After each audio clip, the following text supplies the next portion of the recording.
No big deal. So Rabbi Farbman is the rabbi at Temple Emanuel of Greater New Haven in Connecticut. I think Michael has so many members of his congregation who are teaching at or affiliated with Yale in some way that his congregation could easily be called Anshe Yale. And Michael also has a master's degree of sacred theology from Yale as well. So he's one of those Yaleys too. Michael, why don't you take the service away, please? And then I'll introduce the speaker when we're done. Thank you so much for your welcome, Avi, and thank you to everyone for being here. It is, I met Sai at the wedding, and all I knew was that I was coming in to officiate at a wedding of my dear friends. Obviously, I knew Natasha a little better than I knew Avi, but I did get a chance to meet Avi over the years. And I was very excited to be there. And I met this wonderful colleague who was very gracious and who shared his space and his bima, not just this special occasion in the life of his son. And I really did not know what I walked into, and I had no idea about the greatness of this man. I just got to meet a wonderfully warm colleague who welcomed me and never made me feel unwelcome. I got a chance to share a few of those milestones, a bris or two in there as well, and what a special joy it was. Later on, of course, I learned that this was not just a wonderful colleague and a wonderful man, but also a giant of a man in our movement and our people's history. And I feel honored to have known him, and I feel very privileged to be able to lead this minyan tonight. With very specific instructions from Avi with regard to some of the translations that are to be used. So if I'm flipping between various prayer books, please don't be alarmed. It's not because I'm lost, it's because I'm trying to honor Avi's wishes here. And so I will be sharing my screen, so hopefully you will be able to see it and join in and participate as well. אשא עיני אל ההרים, מאין יבוא עזרי. עזרי מעם אדוני, עושה שמיים וארץ. אל יתן למוט רגליך, אל ינום שומרך. הנה לא ינום ולא יישן, שומר ישראל. אדוני שומרך, אדוני צילך על יד ימינך, יומם השמש לא יככה, וירח בלילה. אדוני ישמורך מכל רע, ישמור את נפשך. אדוני ישמור את צאתך ובואך, מעתה ועד עולם. When we say goodbye to a loved one, tradition teaches us that our obligation is to provide them with a dignified burial, to say goodbye with as much dignity and respect as we can muster. Incidentally, our tradition doesn't actually go into great details in terms of describing what precisely those words mean.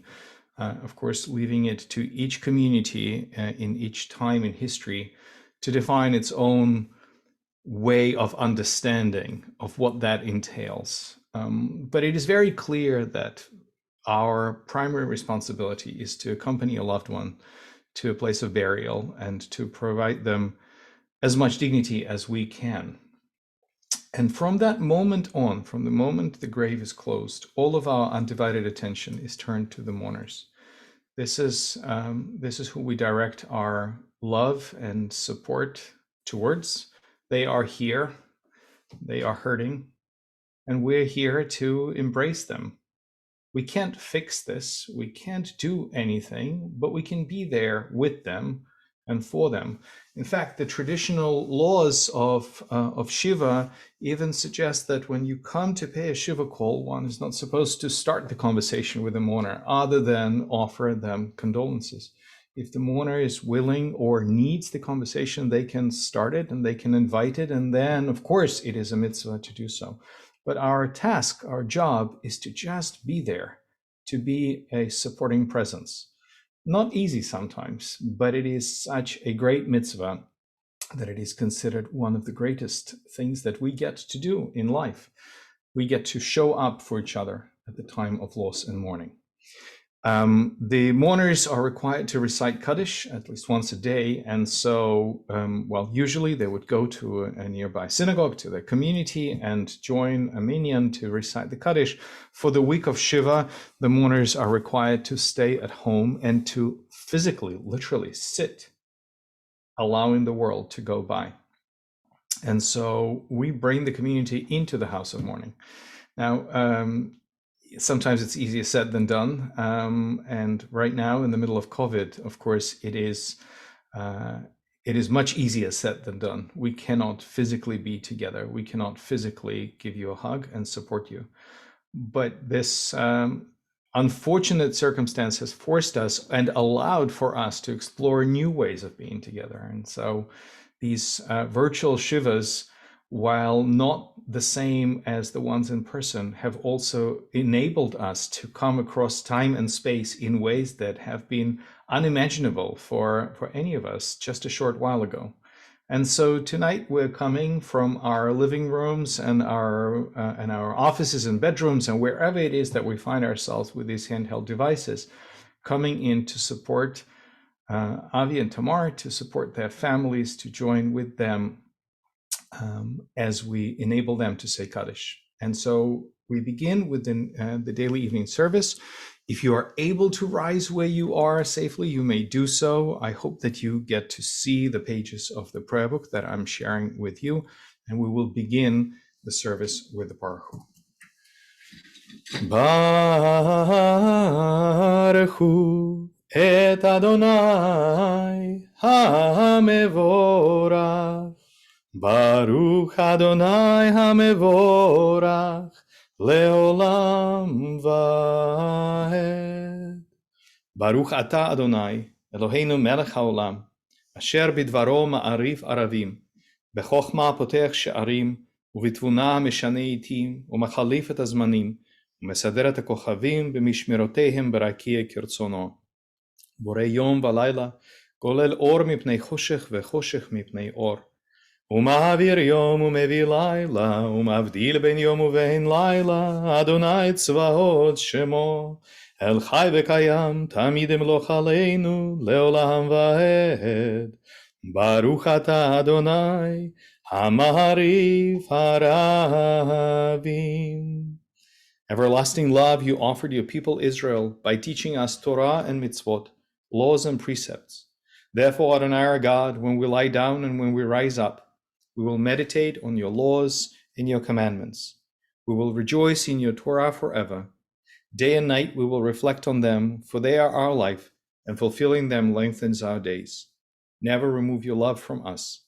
Baruch atah Adonai, Ohev Amo Israel. Shema Yisrael, Adonai Eloheinu, Adonai Echad.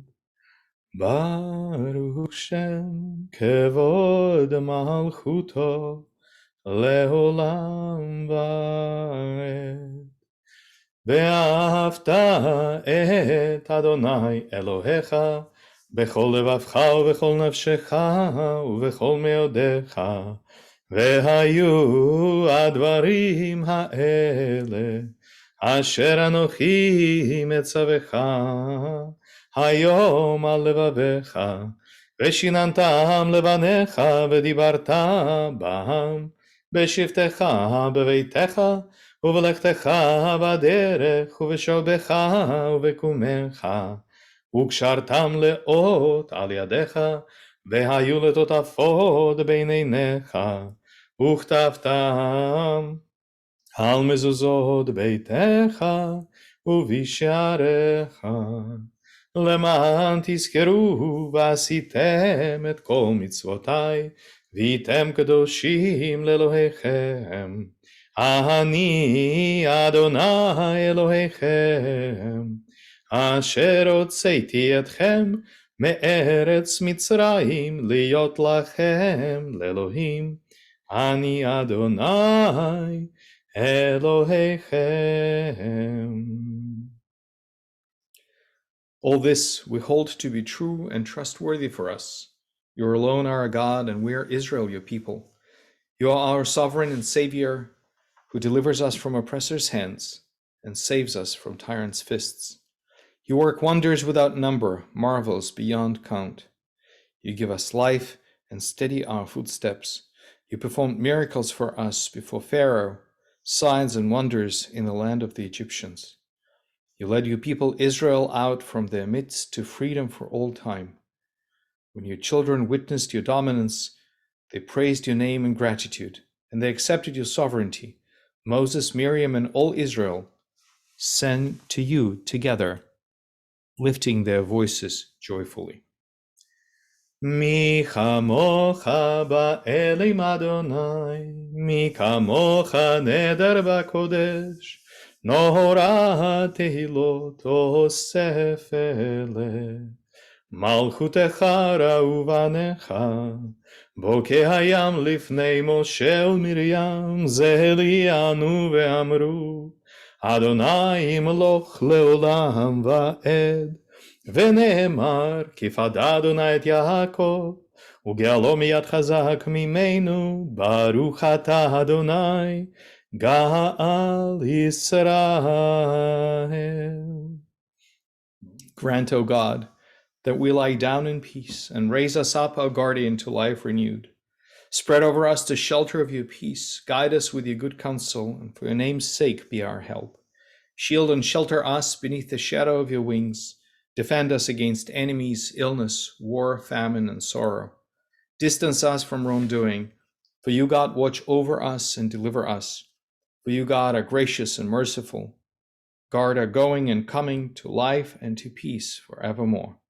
Baruch atah Adonai, shomer amo Yisrael, la'ad. יתגדל ויתקדש שמי רבה, בעלמא דברך רעותה וימליך מלכותה, בחיי חון וביומי חון, ובחיי דכל בית ישראל, בגאלה, בגאלה, ובזמן קריב, ואמרו אמן. יהי שמי רבה מברך, לעלם ולעלמי עלמיה יתברך, יתברך וישתבח, ויתפאר ויתרומם ויתנשא, ויתהדר ויתעלה ויתהלל, שמי דקודשה בריחו, לעילה מן כל ברכתה ושירתה, תושבחתה ונחמתה, דמירן בעלמא, ואמרו אמן. Adonai sefatai tiftach, ufi yagid tehilatecha. Adonai, open up my lips, that my mouth may declare your praise.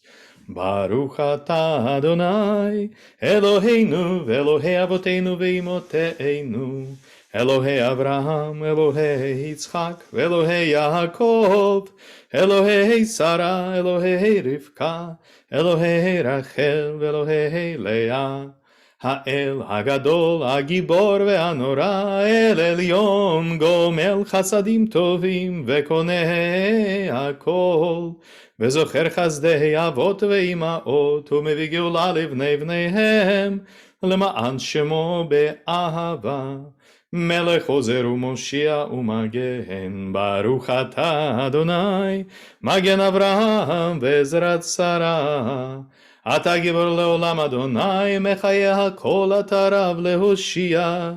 משיב הרוח ומוריד הגשם, מכלכל חיים בחסד, מחיה הכל ברחמים רבים, סומך נופלים ורופא חולים, ומתיר אסורים.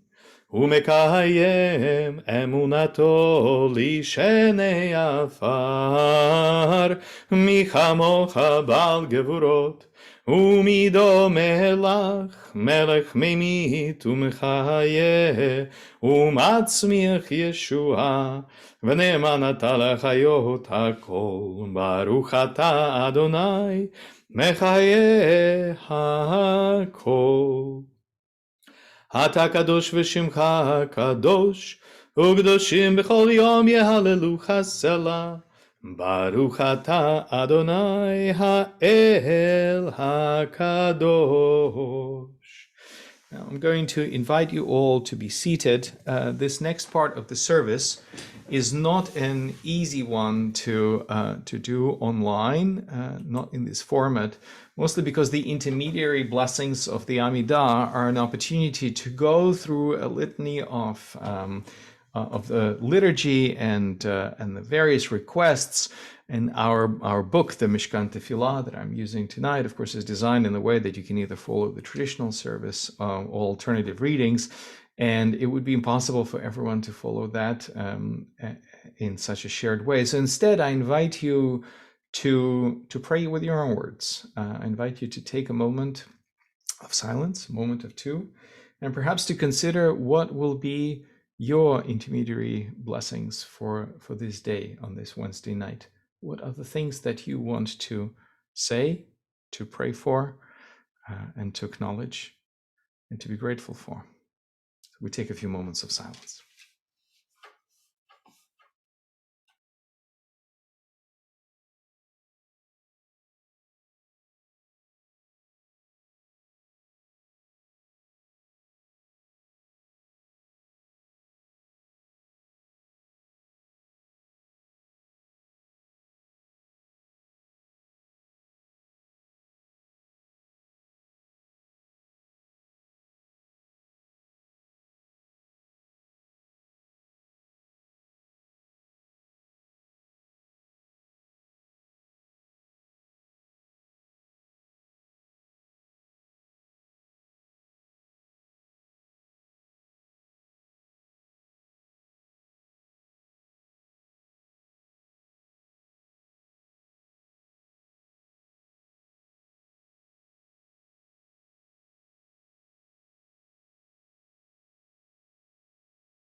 יהיו לרצון אמרי פי והגיון ליבי לפניך אדוני צורי וגואלי Adonai tzuri vegoali. May the words of my mouth and the meditations of my heart be acceptable to you, Adonai, my rock and my redeemer. Yehud leratzon אמרי פיי והגיון ליבי לפניך אדוני צורי וגואלי אדוני צורי וגואלי.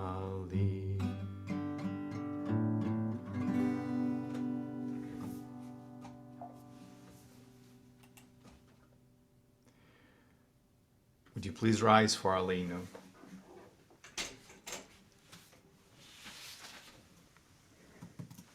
עלינו לשבח לאדון הכל, לתת גדולה ליוצר בראשית, שלא עשנו כגויי הארצות, ולא שמנו כמשפחות האדמה, שלא שם חלקנו כהם, וגורלנו ככל המונם. ואנחנו קוראים, ומשתחווים ומודים, לפני מלך מלכי המלכים הקדוש ברוך הוא. ונאמר, והיה אדוני למלך על כל הארץ. ביום ההוא יהיה אדוני אחד. ושמו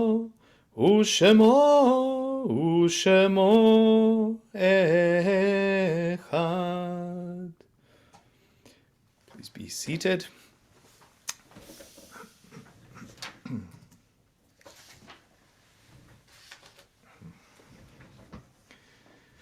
Now, the words of Psalm 23 connect us with the words that we recite at the funeral, bringing together these two moments of a memorial prayer in our home, sharing this moment in the privacy of our home or the family's home with the funeral itself. And the words of Psalm 23 now, as I said, Avi had very specific requests for me, and so some of the words you will see on the screen, but I will read a different translation. Mizmor LeDavid. Adonai ro'i lo echsar, bino deshe yarbitzeni, al mei menuchot yenahaleni. Nafshi yeshovev yancheni v'ma'aglei tzedek lema'an shemo. Gam ki elech begeitz al mavet lo irara ki ata imadi. Shiftecha al mishantecha heme yenachamuni. Taroch lefanai shulchan neget tzorerai. Tishanta v'shemen roshi kosi ravaya. Achtov v'cheset yirdefuni kol yemei chayai. V'shavti beveit Adonai. Le'orech yamim. God is my shepherd, I shall not want. In green fields God lets me lie, leading me by quiet streams, restoring my soul, guiding me in paths of truth, for such is God's name. Though I walk through the valley of the shadow of death, I fear no harm, for you are beside me. Your rod and staff, they comfort me. You spread a table before me in front of my enemies. You soothe my head with oil. My cup runs over. Surely goodness and mercy seek me all the days of my life, and I shall dwell in the house of God forever.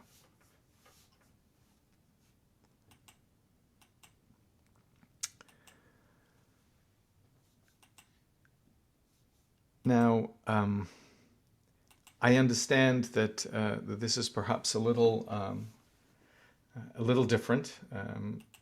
As we are trying to navigate these days of Shiva. Usually, when I conduct a Shiva prayer, I come to this moment where, having recited the evening prayers and having opened with Psalm 23, we get to share a little memories about the person who passed away, and then concluded this with El Malei Rachamim. Now, my understanding is that I am to conclude the memorial part of the service early on, allowing the family and everyone gathered to recite Kaddish, and then allow maximum time for people to engage with memories and reminiscences. And so I very much look forward, of course, to those as well. And so, Avi, Israel ben... just realized. Avram v'Tamar. Avram v'Tamar.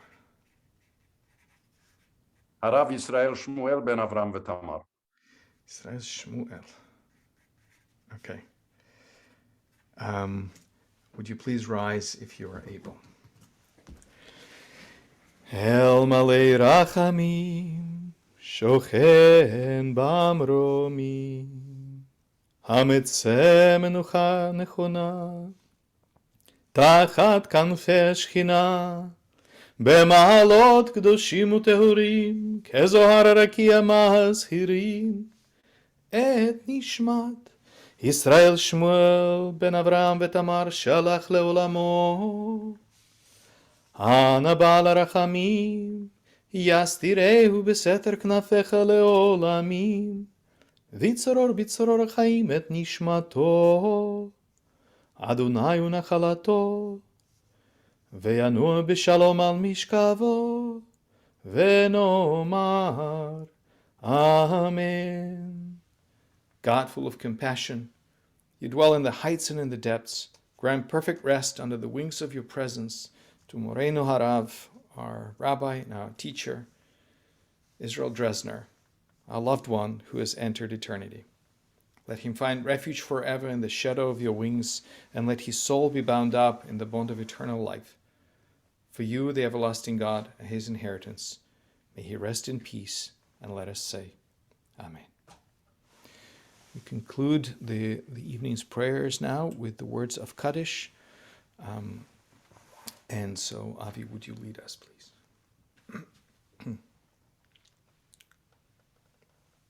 Avi and Tamar, of course. יתגדל ויתקדש שמי רבה. Amen. ויעלמה תברח חירותי וימליך מלכותי.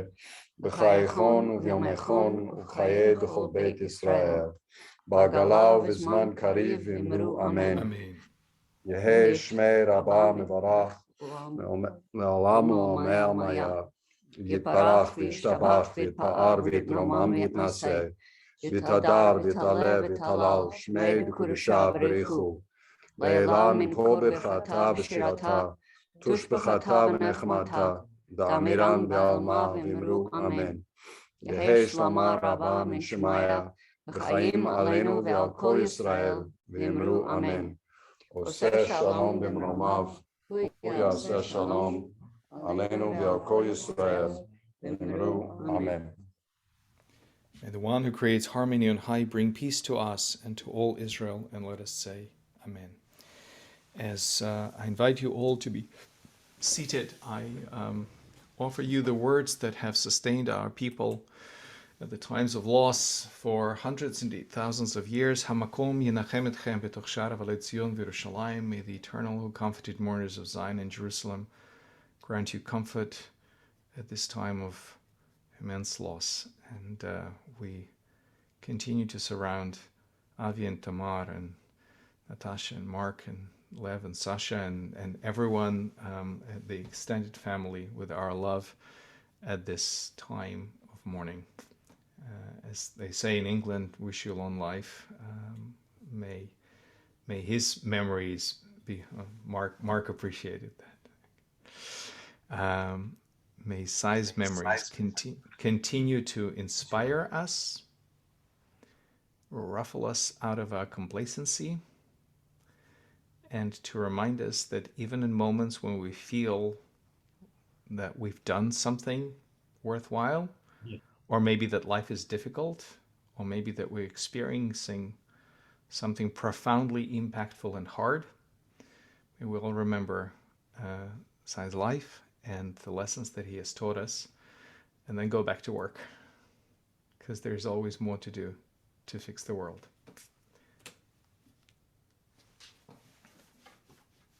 Michael, thank you so much. Toda rabba, spasiba balshoya. We're going to have some Russian later on in our program, and I'll probably need your help with that as well. I think you now all understand why Michael is one of our dearest friends, and his wife Olga and their two kids, by the way. There's a 50-50 chance that the suits that our boys were wearing at the funeral came from their boys. So we're not quite sure which friends gave them to us, but we know it's either the Farbmans or our other friends, Christian and Levine. So 50-50. So again, just to remind you, we're going to have two speakers tonight. And after that will be your opportunity for anybody who wants to say something. We'd love to hear it. Just make yourself known to Temple Beth Tikva in the chat, which will get you to Dawn Tausis, who's hosting for us tonight. And she will take your name down, put you on the list of speakers, and she will call on you when the time comes. If you'd rather not speak and you want to send something to me tomorrow or our aunts, avidresner7@gmail.com. So our first speaker tonight literally wrote the book on the Freedom Rides. Dr. Ray Arsenault wrote this book, which became the basis for the film Freedom Riders on PBS, the whole series. Ray is the foremost expert in the world on the Freedom Rides and on the civil rights movement more broadly. So he's going to be able to put Dad's contributions in context, but more than that, they became personal friends, and they bonded not only over civil rights, but also over their mutual love of baseball. And I'm sure Ray's going to mention that as well. And Ray, I have a little surprise for you. When Tamar and I were cleaning out, or at least getting started on cleaning out Dad's apartment, we found a bunch of his Yiddish Mets caps. And since he had more than one, and I only need one, this one will be going in the mail to you shortly. And if you can read the Yiddish, it's a Mem Ayin Tet Samet, which spells Mets in Yiddish. So this is just a token of our gratitude to you for your friendship to our dad, for being one of the best interviewees for the documentary on Dad, and of course for what you're about to share with us tonight. So let me just say that Ray he's a PhD. He was a professor at the University of South Florida in St. Petersburg. I believe you're emeritus now. Is that true? Yes. And that reminds me of a story where our dad was once introduced as Rabbi Emeritus of Temple Beth Tikva by none other than Mayim Bialik. And Tamar looked at me and said, Emeritus? And I said, yeah, it happens when you get arthritis. So Ray, I hope you just are emeritus and not arthritis. Well, thank you, Avi. And I want to thank you first for inviting me to be part of the service tonight. And also I want to say to Rabbi Farbman, thank you for that wonderful service, and the music too. That was really special. I feel very honored to be part of this Shiva. I'm sure many of you knew Sai a lot longer than I did, but I really felt our relationship was really very deep and meaningful. Well, let me just start by saying he was one of the most remarkable individuals that I've ever known. And I've been very fortunate, spending much of my life studying the civil rights movement and being involved in it, to meet some amazing people. But I can't think of anyone more unforgettable than Sai Dresner. He was a real force of nature. I'm sure that term has been used about him before. Irrepressible spirit. I knew him as a freedom rider, as a former freedom rider, and as a friend. And when I met him, and I'll talk about that in a moment, he immediately told me that he was known as the most arrested rabbi in America. And I must say, I've never had anybody introduce themselves quite like that. But he was not talking out of school. He was the most, I believe, certainly the most arrested rabbi in America, and he was very proud of it, and as he should have been, for sure. He was one of 436 freedom riders. There were the 13 original riders, which included John Lewis, and I'm just about to complete my biography of John Lewis, and been thinking a lot about the Freedom Riders and a lot about Cy and his life. And I treat all of them sort of like my children, even though they're almost all older than I am. And they all mean a lot to me. I interviewed about 250 of them who are still living when I did the book starting in 1998. And but some of them are sort of more precious to me than others, and certainly Cy is at the top of that list. I never met anybody quite like him, and I don't know if I'll ever meet anyone again quite like him. He was really the first rabbi that I ever got to spend really any time with. I was a graduate student at Brandeis. I entered graduate school in 1971, and I did know Rabbi Al Axelrad there at Brandeis. And one of my actually students, my first protege really, was a student of mine at the University of Minnesota named David Starr, became a conservative rabbi. And it's hard for me to think of him as a rabbi because I knew him as an 18-year-old college student, sophomore. But he's taught me a lot about Judaism, and going to Brandeis, I encountered two things that have come to mean a great deal to me, but were new. One was this Jewish tradition of truth-telling, kind of intellectual tradition of truth-telling, which I had never really encountered close at hand before. And the second was this tradition of social and political activism, which Brandeis is known for. And when I met Cy, I thought he embodied both of these things. I mean, he was really straight out of Hollywood casting for me, both as a rabbi, as an intellectual, Jewish intellectual, and as an activist. So I was really struck by him and by his distinctiveness. I met him in 2001, and it was the 40th anniversary of the Freedom Rides. It was in Jackson, Mississippi. There were two big reunions of Freedom Riders that year. The first one is when I met John Lewis. And Cy was not at that first one, where we kind of recreated the original Freedom Ride. We started in Washington, D.C., and then we flew to Atlanta, and then got on buses and made our way through Anniston, Alabama, where the bus was burned and Freedom Riders were nearly burned to death, and then on to Birmingham and Montgomery. And I helped John Lewis plan that Freedom Ride, but I really didn't know what I was getting into when I went to the second reunion, which was in Jackson, which was organized by a group of California Freedom Riders, led by Carol Ruth Silver, who served on the kind of the board of aldermen in San Francisco. Carol was Harvey Milk's best friend on that council, and she it's entirely possible she would have been murdered the same day that Harvey Milk was murdered. Fortunately, she wasn't there, and she survived, and but she was the leader of the California Freedom Riders.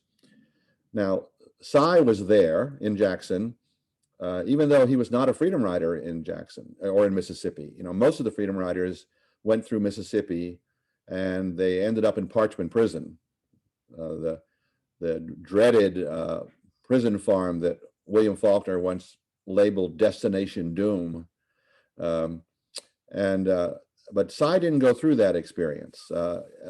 More than 300 of the 436 Freedom Riders did, and ended up in Parchman. But Cy was a different tack. He and his dear friend Martin Friedman, who was another northern New Jersey rabbi, they were kind of inseparable, really, from what I could tell.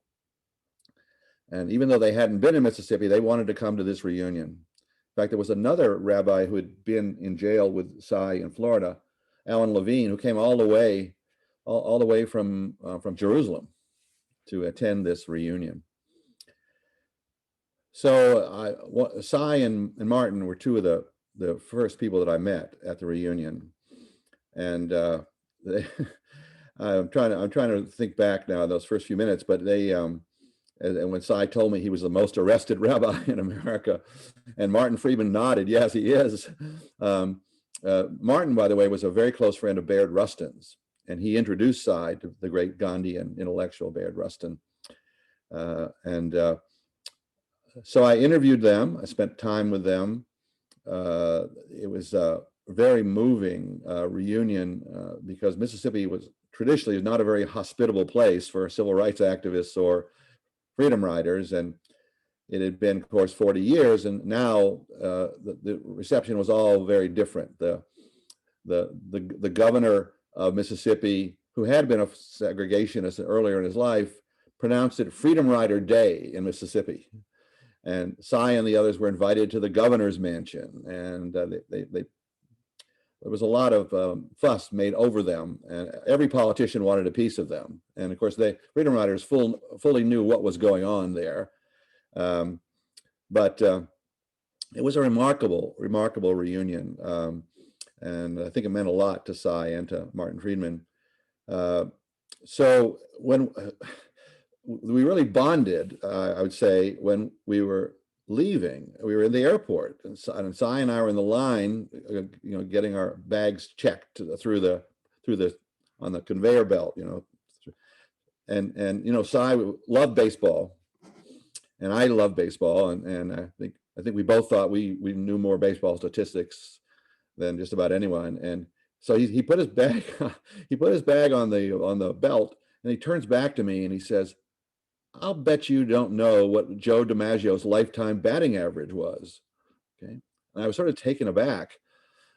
He knew I was a Red Sox fan, originally from Massachusetts, but thankfully I did know Joe DiMaggio's lifetime batting average was .325, and so I told him. I said, "Cy, that's an easy one," and I think he was so shocked that a Red Sox fan would know Joe DiMaggio's lifetime batting average that we sort of instantly bonded over that. And I'm sad that we never got to go to a baseball game together. Avi told me that one of his sort of wishes, his bucket list in the last few months of his life, was to go to a Mets game.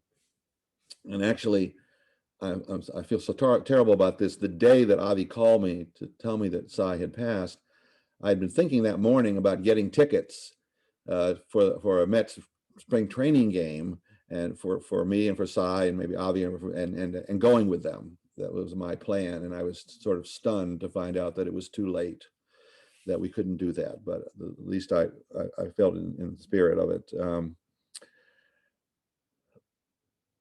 A little bit about his experiences as a freedom rider. I mean, of course, he did more than be a freedom rider. He was arrested in practically every state, and it really was a kind of second profession for him, standing up, putting his life on the line, really, in several cases.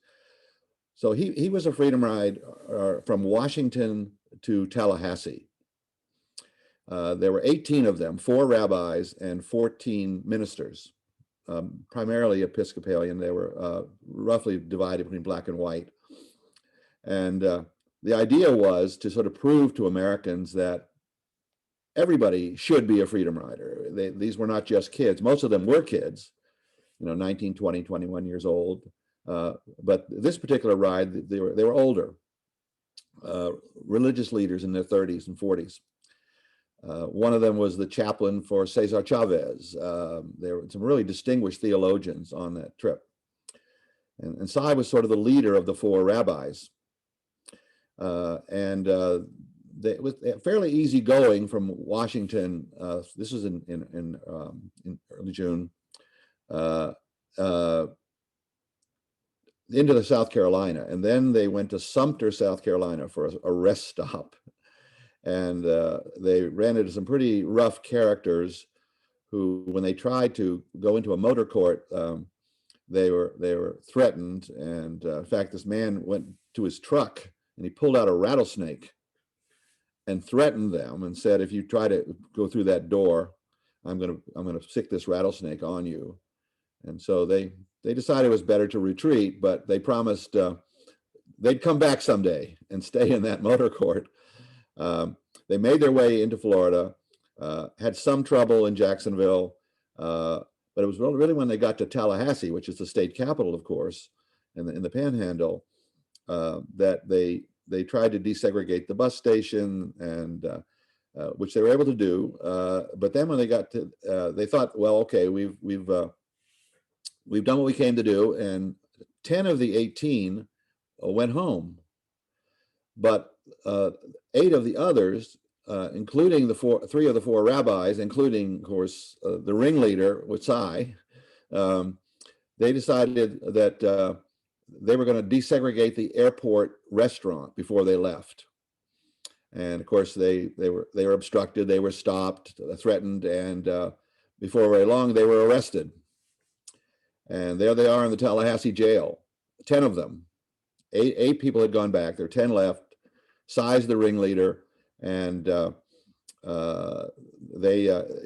description of the jail conditions were just incredible, really. And but they were determined not to take bail, to stay there and to go to court. And then, of course, they were sentenced. And actually, in between the time, they actually didn't get the charges against them for breaking the peace.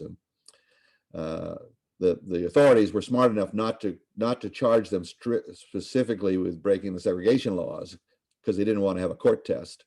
But they arrested them for breaching the peace, and their case wasn't decided actually until 1964.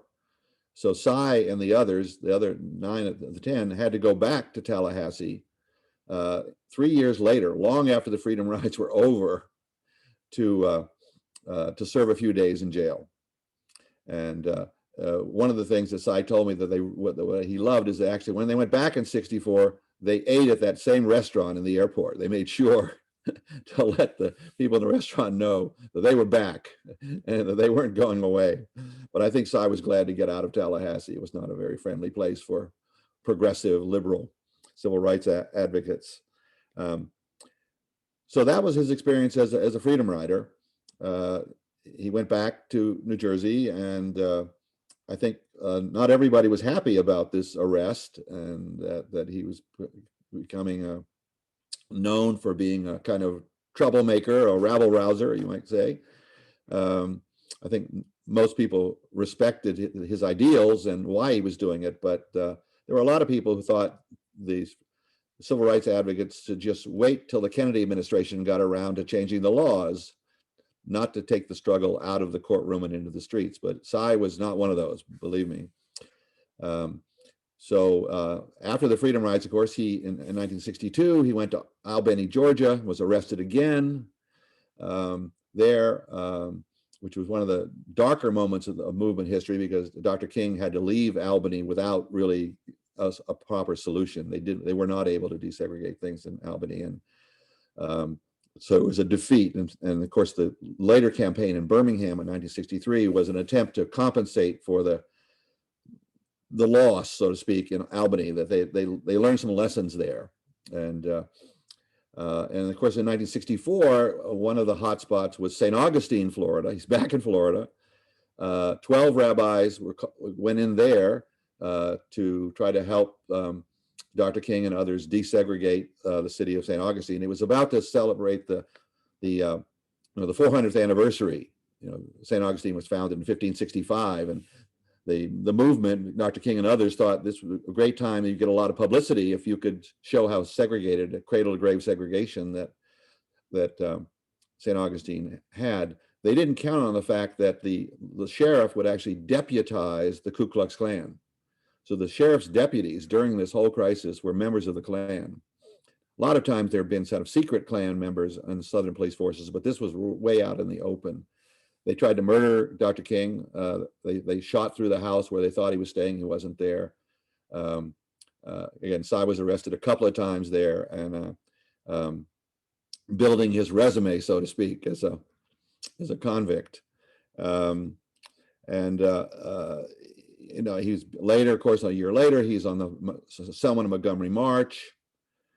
with Rabbi Heschel and thousands of others, and tells wonderful stories of that experience. And so he really became, I think, passionate about civil rights and about putting his body on the line, standing up, not being a man of action, not just of words. He put those ideas into action, and I found him to be an extraordinarily courageous man. I would just tell you one story in closing, which I'll never forget. In 2004, we had a brand new program that I was the head of, a graduate program called Florida Studies. We used Florida as a laboratory. And part of our budget was supposed to bring in a visiting scholar for a semester, but we didn't have time to do that. It was our first year. So we decided to spend all of the money on a conference on the civil rights movement in Florida. And we ended up with 104 people on the program. Many of them they were activists. They'd never been to an academic conference before, and so I came down for that, and we had a wonderful week. And he was one of the stars of that conference, talking about the St. Augustine incident there in 1964. However, there were three others there on the panel with Cy. They were known as the teenagers, but actually they were now in their 60s. But back in 1964, they were three Black teenagers who were essentially abducted by the sheriff and held incommunicado. The parents didn't know where they were for several weeks. Finally, they found them and they got out, and they were treated horribly during those weeks, but they survived and became sort of heroes.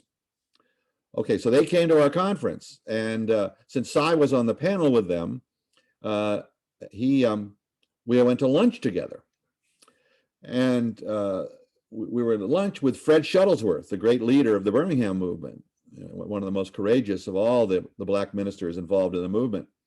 So we're sitting around the table with the three teenagers, Cy, Fred Shuttlesworth, and another former aide, Dr. King. And we've been celebrating these three teenagers all day as heroes, survivors. And well, what happened was that all of a sudden, one or two of them, actually, of the three, I'm calling them teenagers, they were older now, started making these just extreme homophobic statements. I think maybe thinking that everybody else on the table would share their prejudices or bigotry. But it was really extreme and awful, frankly. Of course, this was supposed to be a social occasion. This was the lunch. We weren't having a session about anything. And I noticed that Fred Shuttlesworth was very uncomfortable, but he didn't say anything. I think he tried to let it pass. Well, as you can imagine, Cy would not let it pass. And he just basically took them apart, shaming them. That how could they, who had once been oppressed by white supremacists in the South, be so oppressive themselves towards a minority group because of sexual preference? And he wouldn't let up. He wouldn't let up. And so it made, I think, all of us a bit uncomfortable. But the courage to do that, the presence of mind to do that, I mean, he really was a rabbi. He was a teacher, and he was going to teach them in that moment. And who knows if he actually changed their minds, but it was, a lot of people, I think, would just let it pass, throw up your hands and say, I can't do anything about it. These people are bigoted, but there are a lot of people who are bigoted. But that was not Cy's style. And I talked to him about it afterwards. I had to tell him how proud I was of him and how courageous he had been. And he said, oh, that's not correct. That's not courage. That's just living life the way it's supposed to be lived. So I'll never forget that, really. I'm so proud of him, and I was just honored to be his friend. So anyway, thank you for inviting me to be here tonight. Ray, thank you so much. I love that story. I mean, you told me that story several years ago. I never get tired of hearing it. And for the rest of you, I think you understand how and why my dad and Ray became friends. So Ray, thank you. My pleasure. We are going to shift gears radically now. And it's an interesting juxtaposition. Before that, Dawn, I think I saw a couple of people, Stephanie and Elaine, who want to speak after our next speaker. So I think you got that. Our next speakers, actually, we should probably call my children for this. Yes, boys, come here, please. Yes. Are my in-laws, Natasha's parents, Yulia Zahoja and Leonid Schimberg. I don't have a kippah. It's okay. You don't need a kippah for this part. And they want to share some reminiscences with, about my dad with you.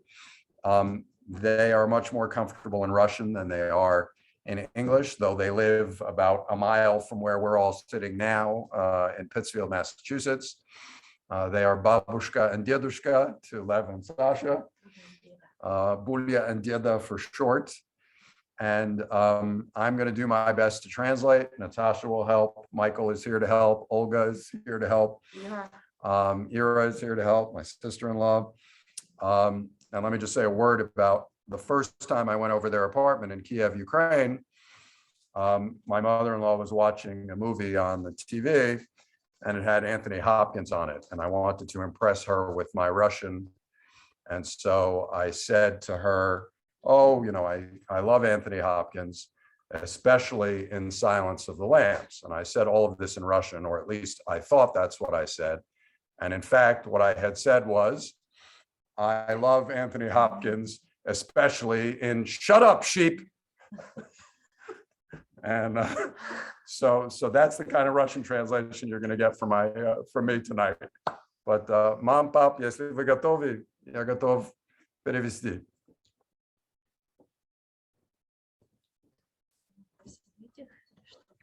Вы слышите?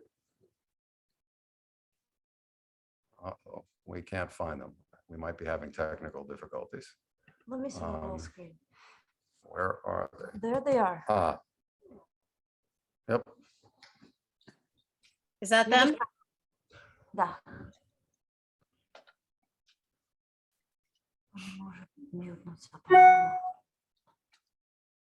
Надо снять мьют. Вы знаете, да?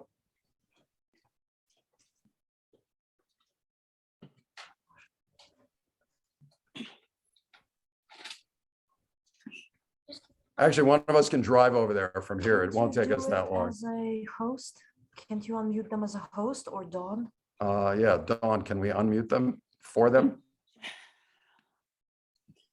Typically, no. Oh.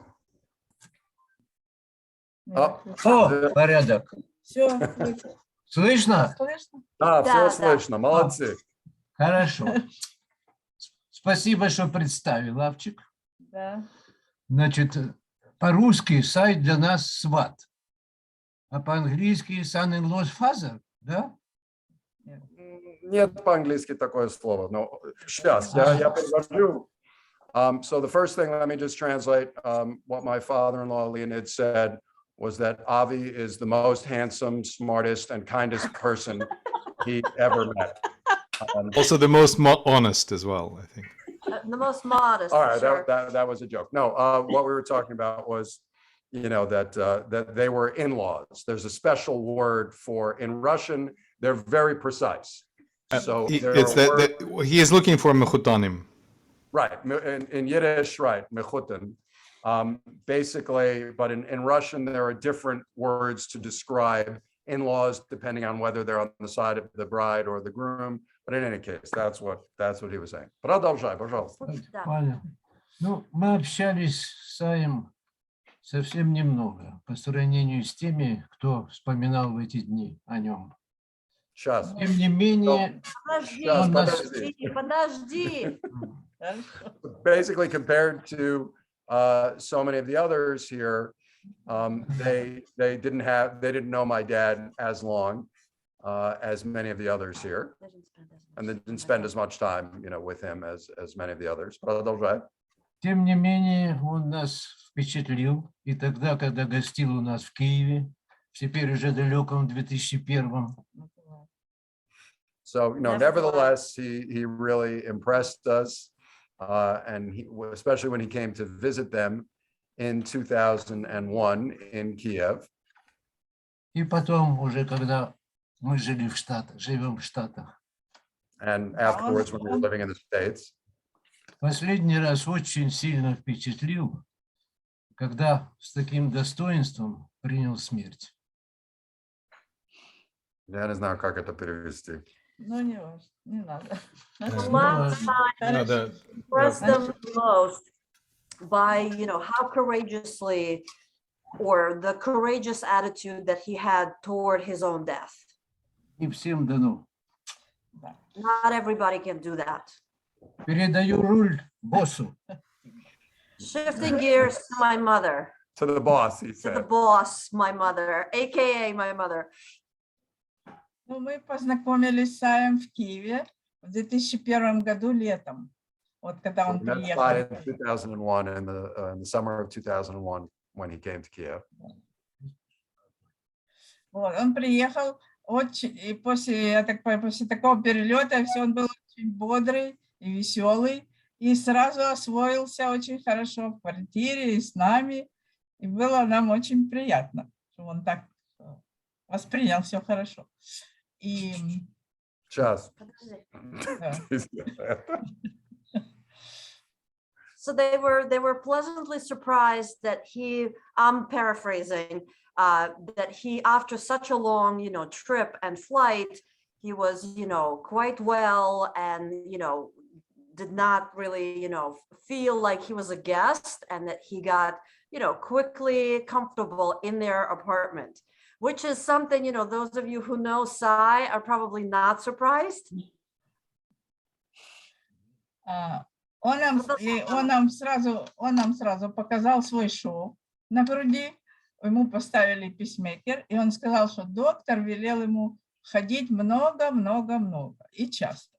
Это я могу. He immediately, go ahead. He showed them the scar that he had recently received from the placement of his pacemaker, and told them that he had to walk a lot now because of that.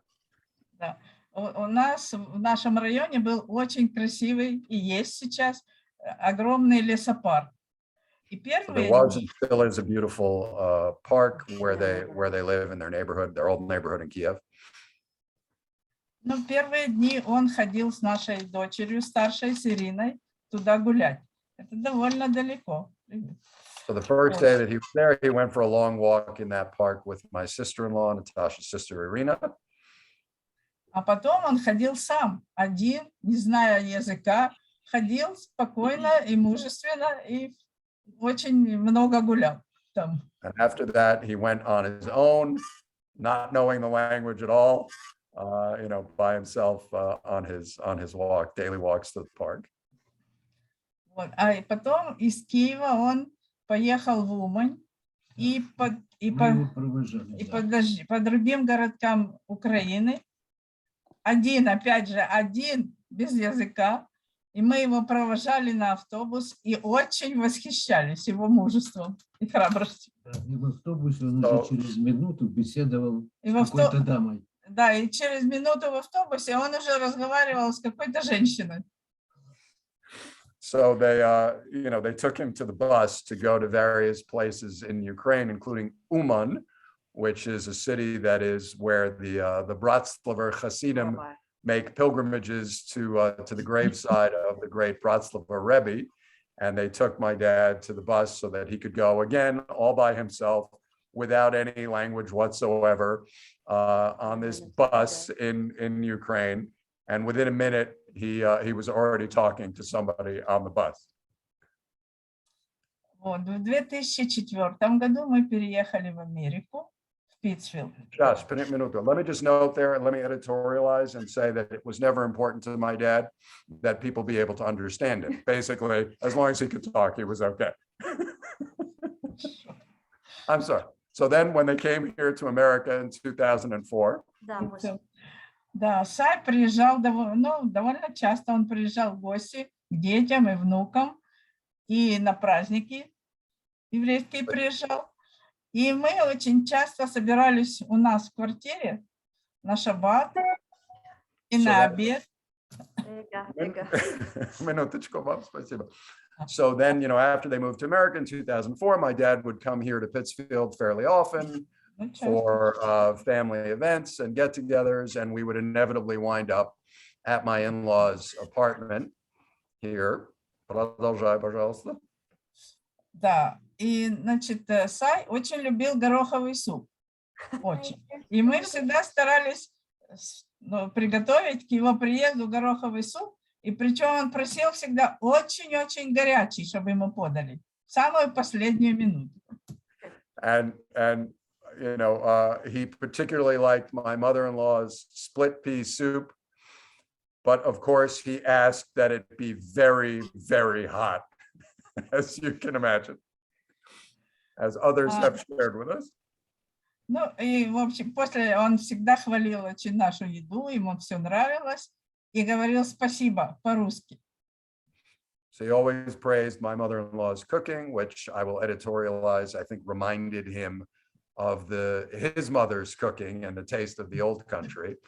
And would always make a point of saying spasiba in Russian, thank you, which was one of probably 10 words that he knew. А когда перед отъездом, когда он уезжал, он приглашал нас всех на бранч всегда.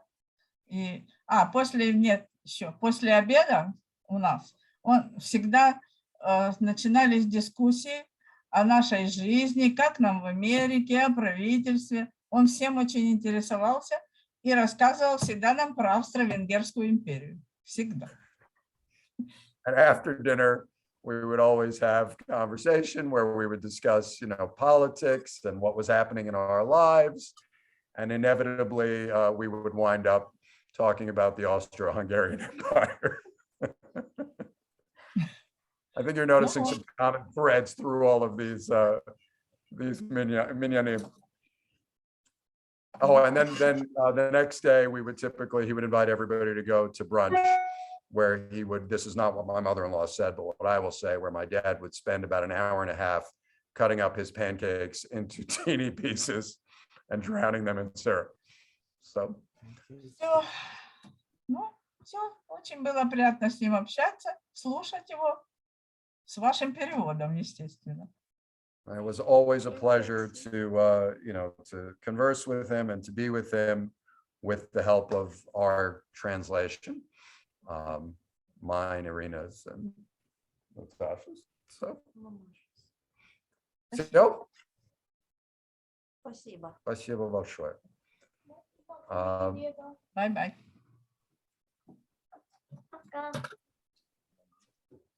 Вы знаете, как сделать? Да, хорошо.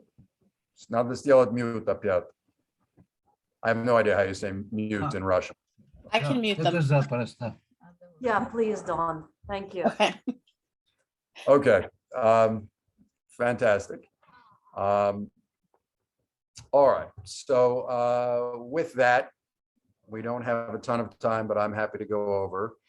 I know there are a few people who wanted to speak. Stephanie, I believe you were first, and then Elaine after that. So Stephanie, feel free to, no, Dawn, no, I'm sorry, there are No. others. Dawn, Yes. you're in charge. Yes. Don't take away my gig. I'm trying to take your sister-in-law out of the spotlight. Susan Rivkin would like to speak. Okay. Oh, and he's dressed for the occasion. You're still muted.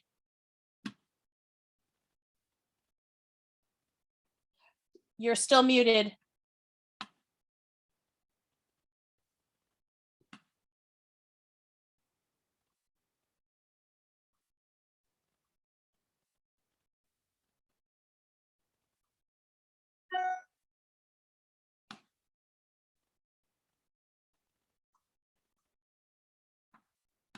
Ah, now I'm unmuted.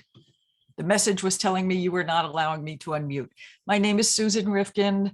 I am one of the original size kids from Shari Shalom.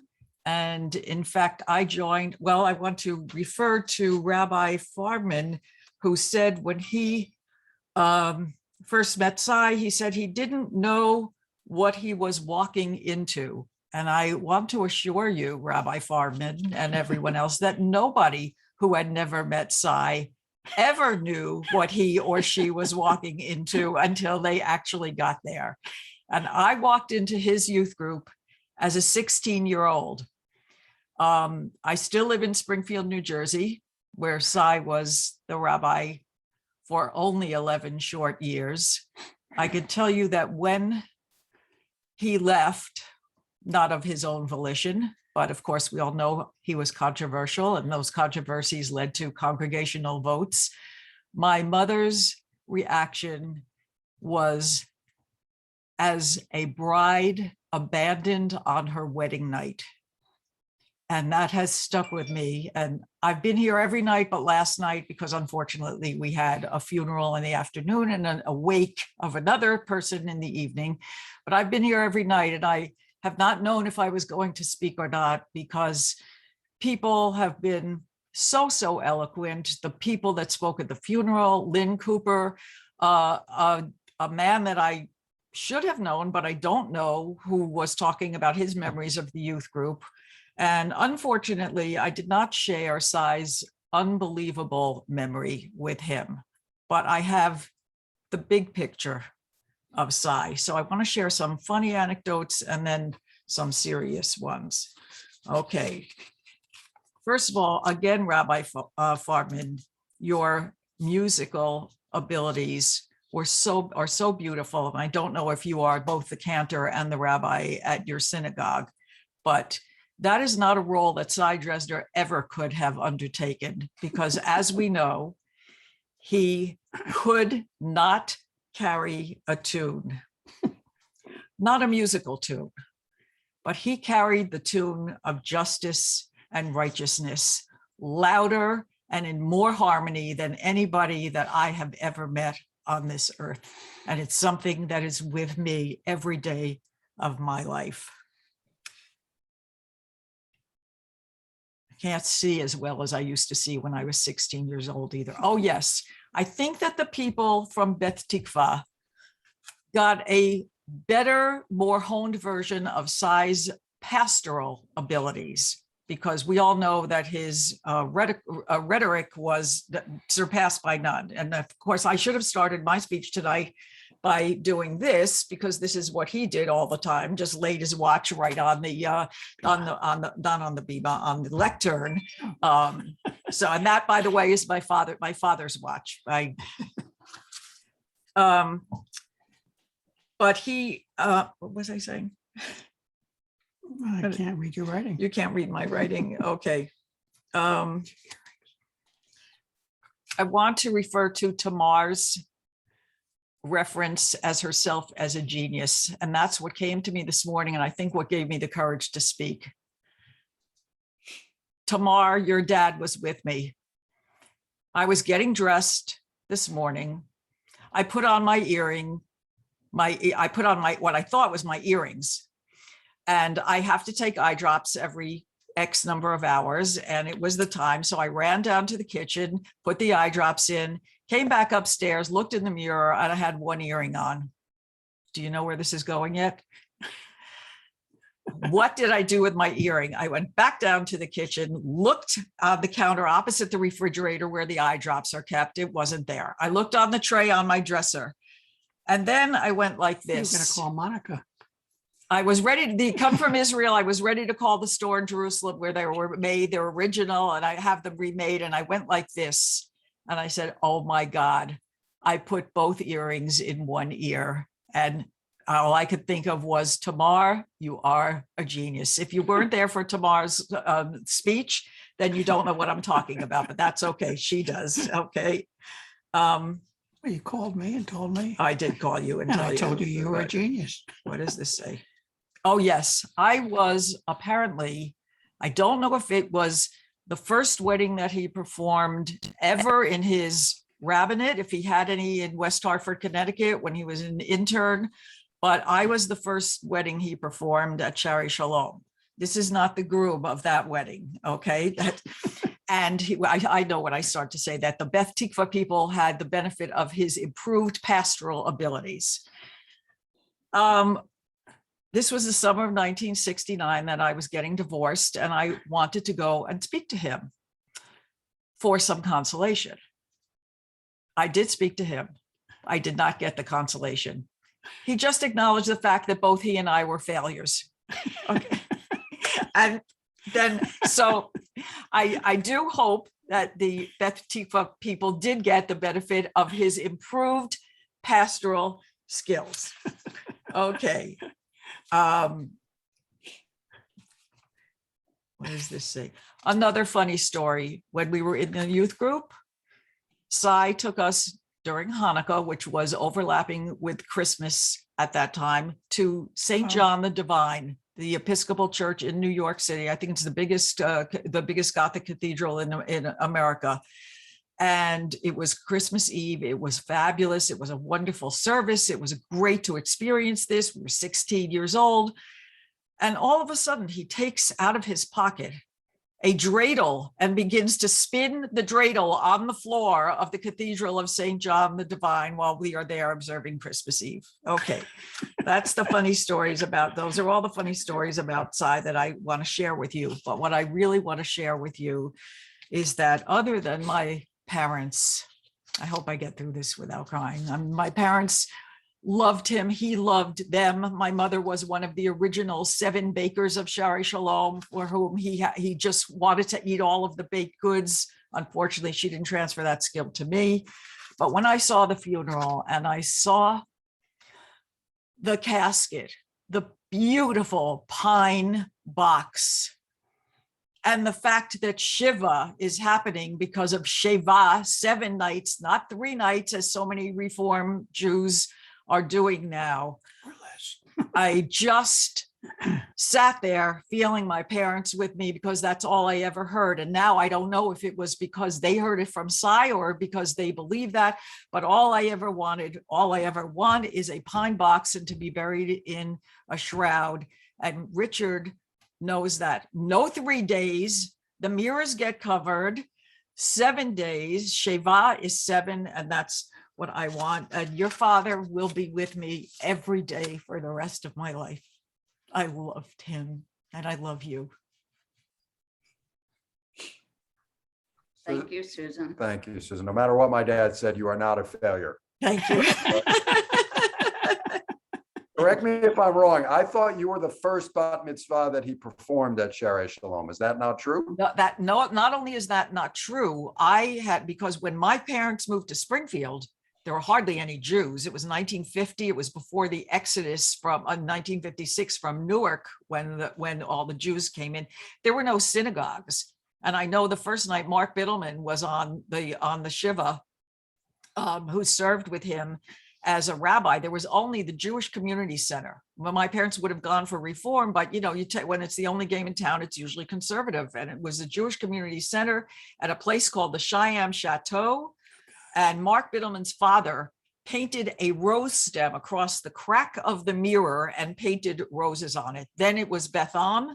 And when I went over to the youth group, I said to my parents, I don't know what you're doing over there. No disrespect, but the rabbi was not dynamic. And my parents came over and became stalwart members of Shari Shalom. You weren't the first bat mitzvah? I was not the first bat mitzvah. I had a bat mitzvah date at Beth Am and quit 5 months before. I was the only girl in the Hebrew class for 5 years. It was May 12th, 1957. I can be like your dad in that way, remembering that. And I said, I have the education. I don't need the party. And I did not become a bat mitzvah until I was pregnant with my youngest daughter. And that was a couple of decades ago. Yeah, that was about 40 and a half years ago. So not the first bat mitzvah, first wedding, not the first bat mitzvah. So, that whole story about taking the watch off, I mean, he never looked at it once. That was my dad's way of saying, I don't give a shit what time Yeah. it is. No, I understood that. I'm just gonna keep talking. Since we're running short on time, we'll go over a little bit again. That would be very much in keeping with my dad. So if you have to go, by all means, go. But I know we've got some people who want to have their say, and I want to make sure that they do. So Dawn, who's next? Now it's Stephanie. Hi, everybody. Thank you for letting me speak.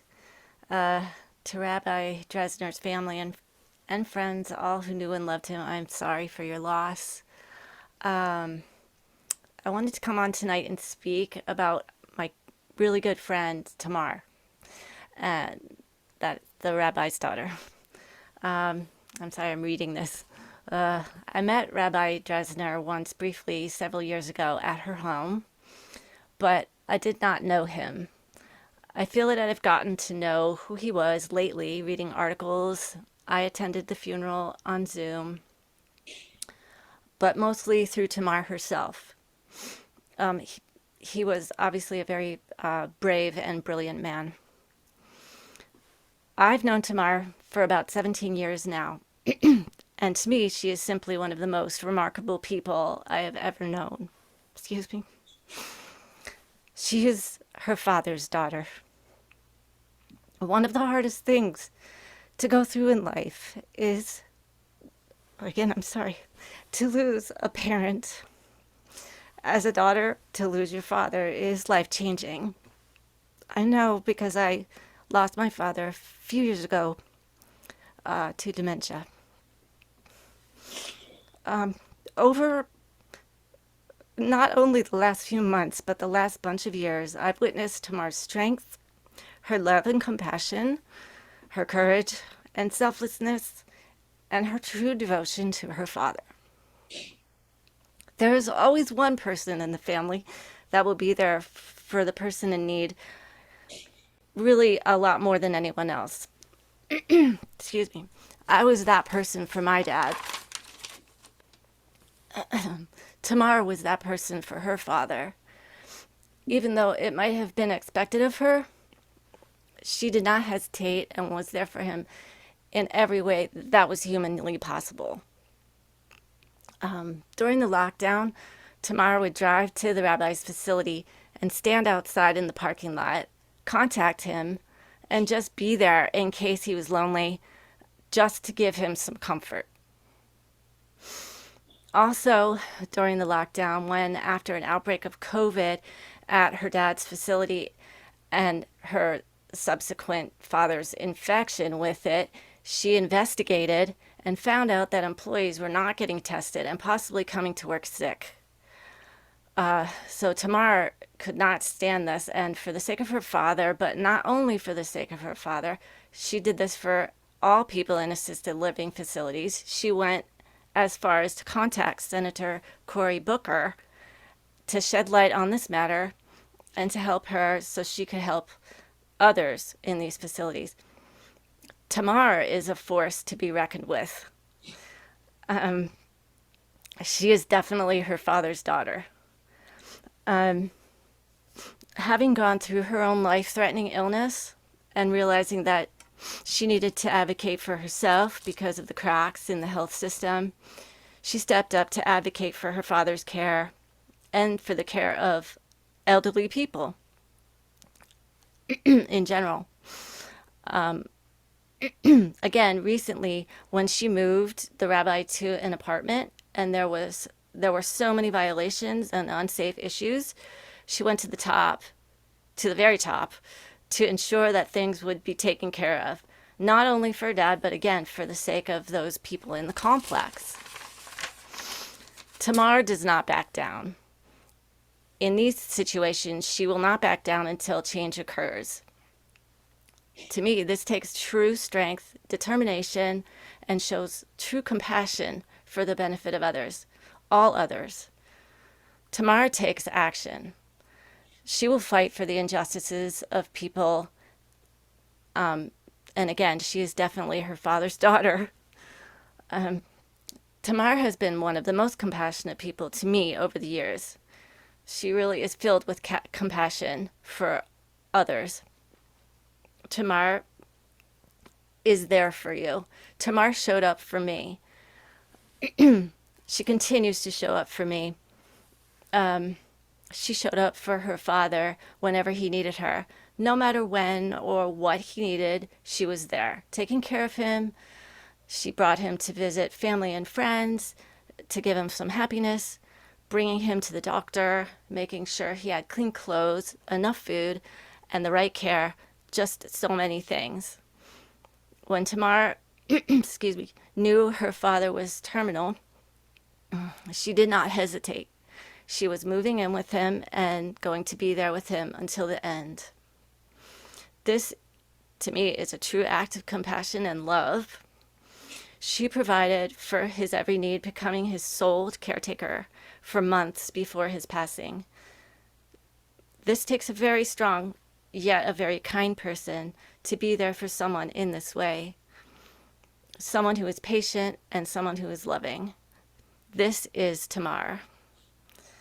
As I said, Tamar is a remarkable person, and she is most definitely her father's daughter. Tamar is a genius. Each time she would show up and be there for her father whenever he needed her, and he said, "Tamar, you're a genius."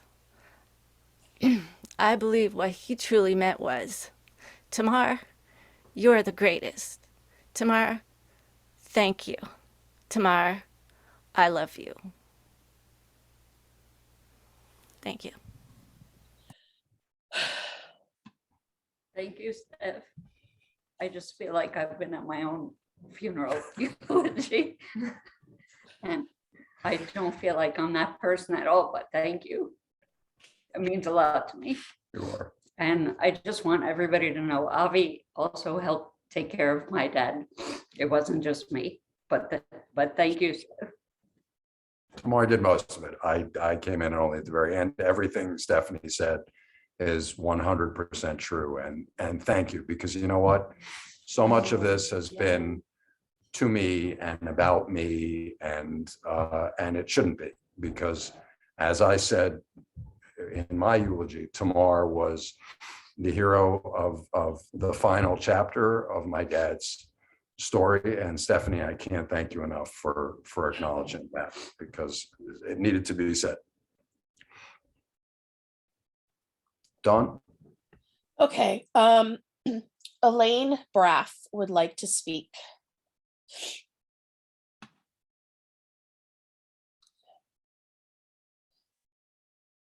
Elaine, you're still muted. Hi, everyone. I don't want to speak too long because this has been, I don't want to take this a lot more, further. A lot of things that have been said are things that I wanted to say. But one thing I do want to talk about is the relationship that my husband Hal and Cy shared. It was so special.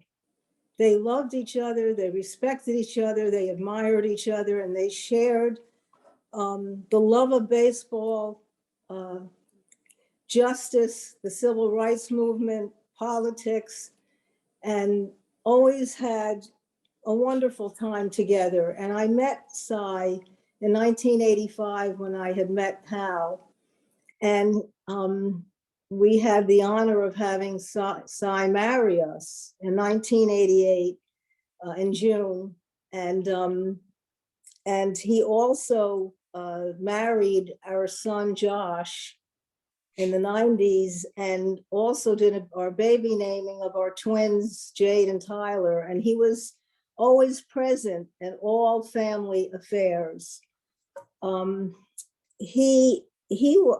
I had the privilege about 2 weeks ago, or a little more, probably more, to visit Cy and spend a couple of hours with him at the facility that he was at.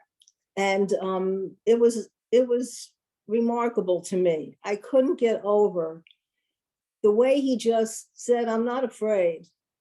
I'm ready to go, and talking about when he thought he would. I mean, it was amazing to me the way he accepted what was going to be, and was grateful for his life and all that he had in his life. And you spoke about Tamar, Stephanie, and I was going to say a lot. You said it a lot, and a lot of what I wanted to say, but I have been amazed with Avi and Tamar, but I am going to focus a little more on Tamar, because I knew that when she helped Sai leave his house, which was so difficult because there were so many things that had to be removed, especially books. And Tamar, you just spent, I don't know how many months. If I say a number of months, you're going to tell me it was longer. So whatever it was months, a lot of months that you spent with him, sorting things out, organizing things, getting rid of things, and you weren't home. And Mark is someone who should be acknowledged, because you gave so much of yourself to your father, and Mark supported that, which I think was wonderful. And you were really a good husband to Mark for doing that, because it meant a lot to her, I think, to be there for Sai. And this at the end right now, since I guess it was September, you said, Tamar, that you were with Dad, and was there, just, it's true, devoted, caring, with your strength, tenacious. It was very impressive. I mean, for a daughter to take care of a father that way, it was so moving to me and also that you had the opportunity to do that. Not a lot of people have that opportunity. And Avi, of course, you were wonderful, and you've always been a terrific son. Sai was very fortunate to have two children who were so devoted and there for him.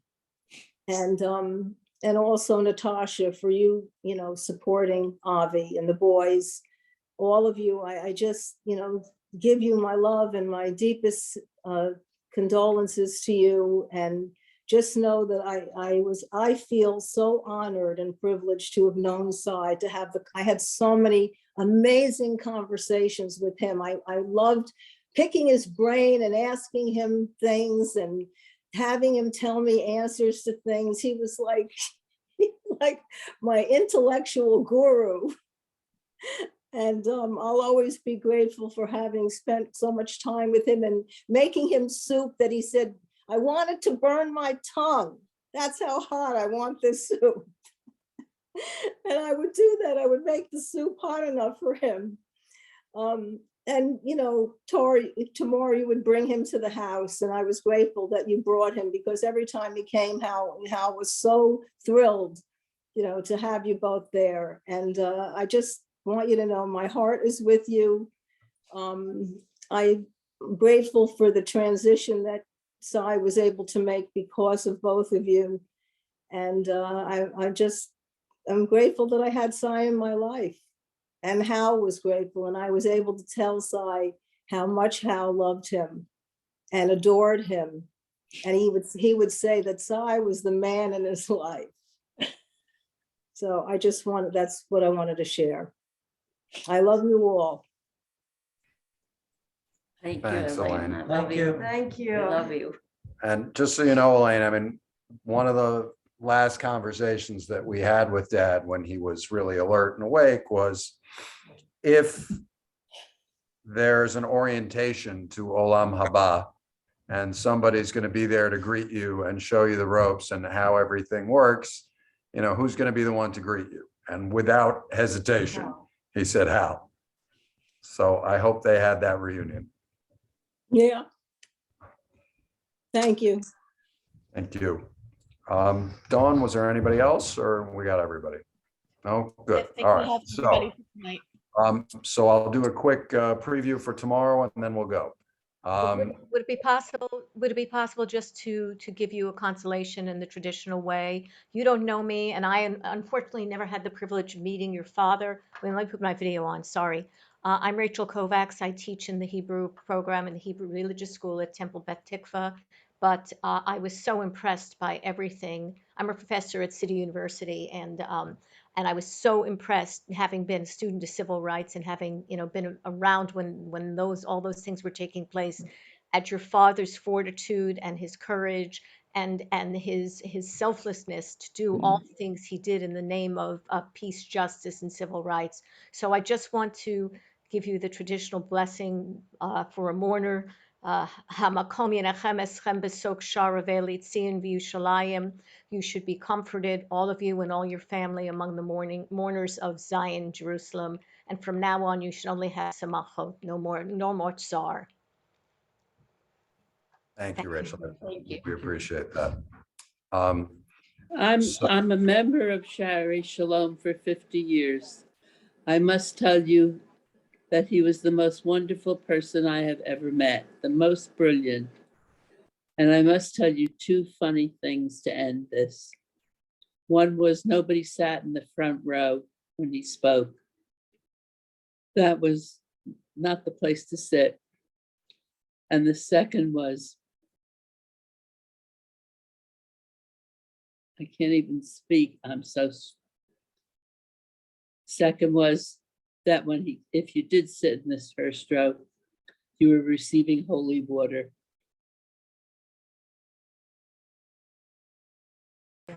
Thank you, Carol. I mean, when our family, after my bar mitzvah, we went to Niagara Falls and we took the Maid of the Mist ride under the falls, and we all got those yellow ponchos.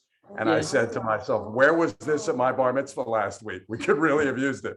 So, okay. So let me say tomorrow night is, all of the nights are not to be missed, but tomorrow night is really sort of, if I had to pick one, our service is going to be led by Rabbi Ari Lorge, who is one of the rabbis at Central Synagogue in New York. We are going to be graced by a reading from Rabbi Everett Gendler, who is a year older than my dad was when he died, and was one of my dad's jailbird buddies from the civil rights movement, and a true giant, 180 degrees opposite in personality from my father. And I really look forward to introducing Everett Gendler tomorrow. After Everett is going to be Andrew Young, who probably needs no introduction, but Andy was Dr. King's right-hand man and congressman, mayor of Atlanta, UN ambassador, et cetera, et cetera. And then after Andy is going to be Rabbi Alan Setcher, who with our dad's death is now officially the most arrested and jailed rabbi during the civil rights movement, who was with my dad in jail several times, and he'll share his reminiscences as well. So hopefully we'll see you tomorrow night. We went over by 14 minutes tonight, but we came in 20 minutes early last night, so we're still good. And thank you to everyone again for sharing with us. Thank you, of course, to Dawn for hosting us. And we'll see you all tomorrow night. Good night. Night. Good night. Thank you. Laila Tov.